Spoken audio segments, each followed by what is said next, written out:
What is going on, you guys? The Iron Hulk is here bringing you another action figure review.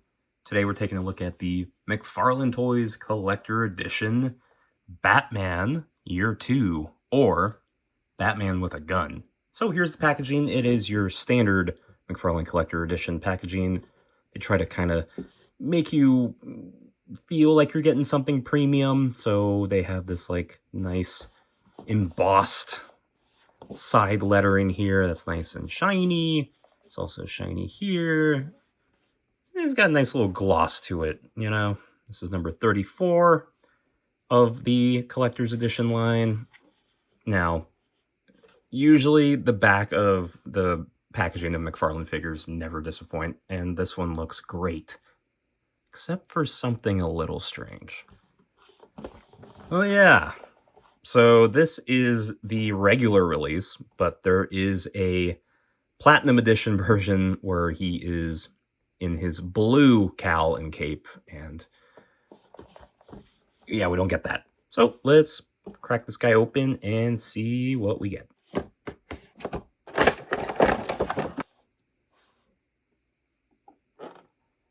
All right, so we have Batman out of his packaging, and to start out with, the detail, the sculpting, you know, it's a reuse.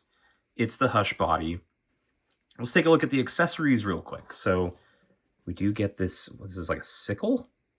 And you do get an unpainted gray gun. This looks like it just came out of the assembly line and just thrown in the box. And then you do get a kind of trigger finger. If you bend the finger far enough, it'll maybe bend. Doesn't even seem like it's cut to hold a gun, but there you go. And you also get one fist. You don't get two fists, but you get one fist. Here we are with our Year 2 Batman, and I just have a generic McFarlane stand because I have a billion of those. And he stands okay on his own, as he falls over. He stands okay on his own. There we go.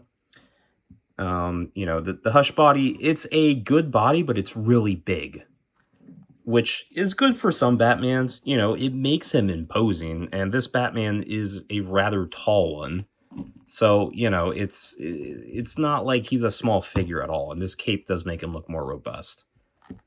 And I don't hate the cape. I think it's pretty cool. I mean, there are some issues like, well, just this. I don't know what's going on here, but you can see it all right here.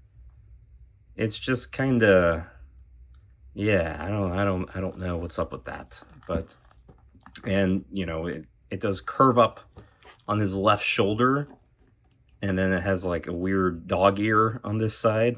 You're never going to see that now.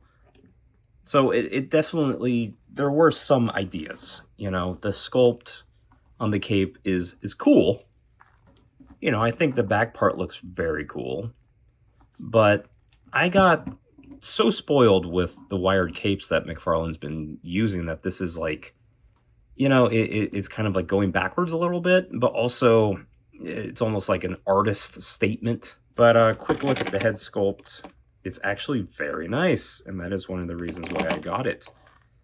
It is a very, very cool head sculpt, and it is on a ball joint on the top of the neck and bottom. So that's impressive and very cool for head swaps, because I actually do really like how this head sculpt came out. It's very, you know, just aggressive looking, and I do think that the cell shading on this face works.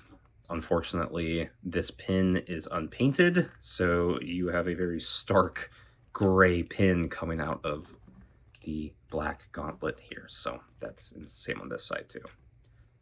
Kind of disappointing. The belt is decent. Mine has like a little bit of a rough paint job. Also, his strap here for his gun is okay. It's like made of like this rubber material.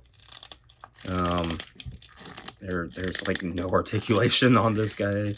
So the bat symbol is clean enough. There's like some bleed, but there's nothing too bad. I do like the way his underpanties look. I do kind of like this. That I don't know. That works for me. That cell shading works. Articulation wise, like I said, the head is on a double ball joint, so that's cool. So it's on the top of the neck and at the bottom. So he does get really good range with that neck. Like that's impressive. Like I do like that a lot. I can see why they chose the hush body for this. Like it's imposing, but the rest of the articulation is just kind of a misfire. So arms, you know, they're on that ball joint, but there's just really not much movement going forward and nothing really going back. So that's going to be stiff. You do have the bicep swivel, which works fine enough. And you do have the double pinned elbows, but mine's stuck, so that's that. And that doesn't look great either. And you do have the McFarlane ball joint wrists, which I do like. I've broken 1 or 2 in the past, but, you know, out of all the DC multiverse figures, they're usually decently sturdy. I think the worst one I had was the Batman Begins, so I had to do a little surgery on there, but these are okay. And the mid-torso, he can swivel and kind of bend. I mean, there is a mod. You're gonna have to Dremel, but it is possible. But then that's the most he'll go. So not much. Splits, classic McFarlane splits. They all do it for the most part. Double pinned knees, goes up to his back, which is really good. No cut on the boot or anything. And then once again, you have the weird McFarlane ball joint system on the ankles, which it's good, but it's also not good. And it's just hard to like properly display your figures because they're ratchety, so they'll be in a certain angle, certain position, and they're not going to stand. But he does have a toe hinge. So let's add the accessories here. So pop this hand off, and this one will be for the sickle. So here's that. Put his gun in here. There you go. There's a gun. And that. There we go. So there's that. And you know what? Just so I can show off the fist. We've all seen a McFarlane fist before. But here is a very tightly. There we go. I mean, it looks good. It is another Batman. A slightly different Batman. Size comparison, we have our year 2 Batman with the Godzilla versus Kong versus DC multiverse Batman. Same body, same height. Here he is with Bane. This is the gold label.